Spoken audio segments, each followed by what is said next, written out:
Almost every October in the last decade, I've watched a lot of horror movies. At the beginning, it was 31 horror films for October, but then it got less and less.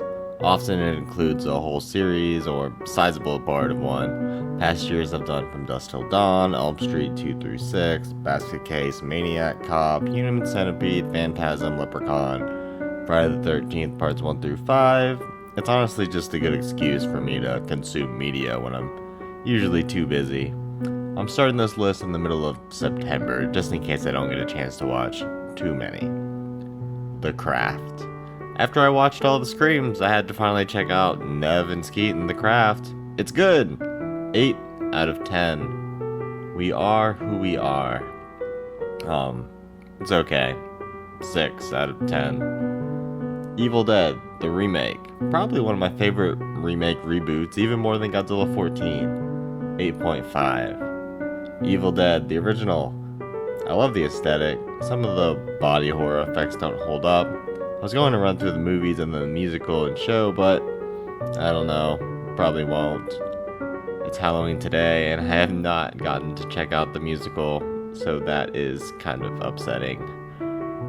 Anyways, Evil Dead, the original. 8.5. Halloween 2018. It's not bad, but I'll take Halloween Part 2 over this any day. 7.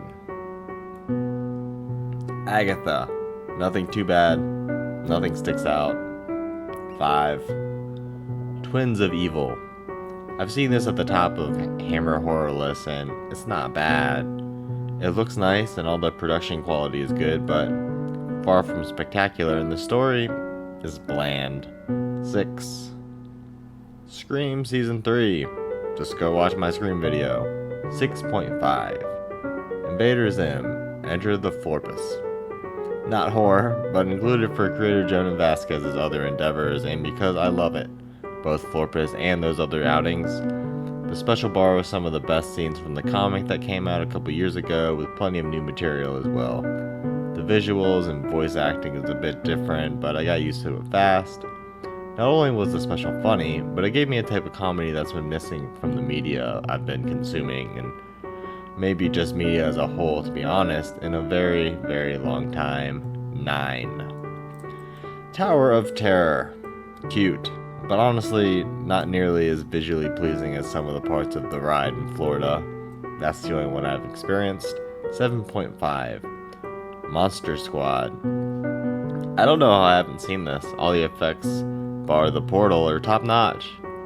Lightning, blood, and great 80s lingo. 8 out of 10.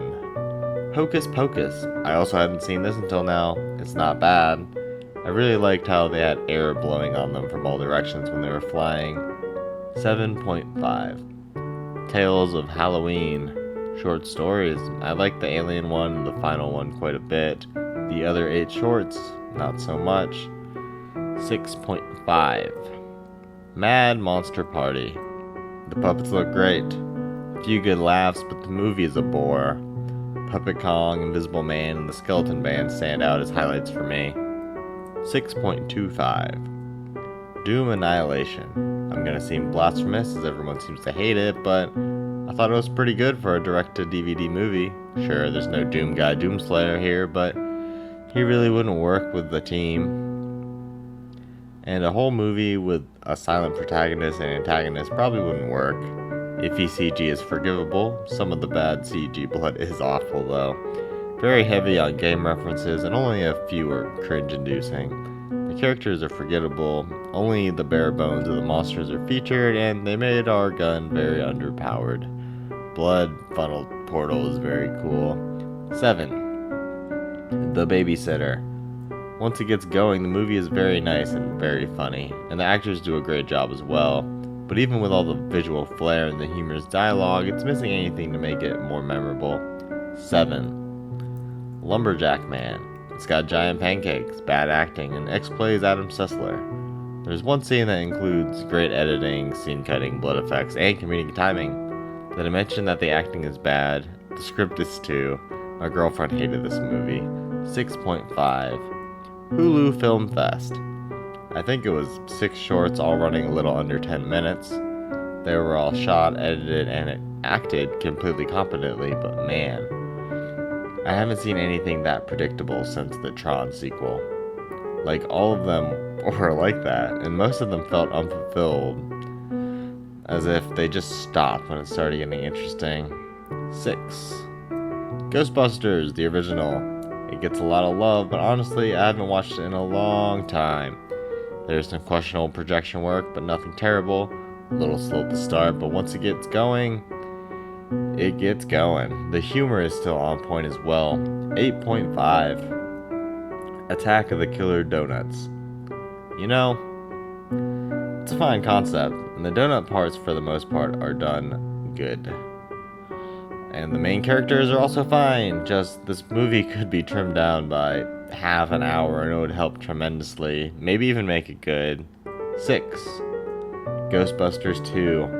This did not age as well as the first movie, or maybe it was just never good because it was not a fun time. There are some funny lines and some scenes where the filmmakers bring to life spooky events wonderfully, but there's little to no charm. The most memorable parts don't seem plausible, even in the in-movie world. And script-wise, aside from the origin story, Ghostbusters 2 does a lot of the same as its predecessor. 6.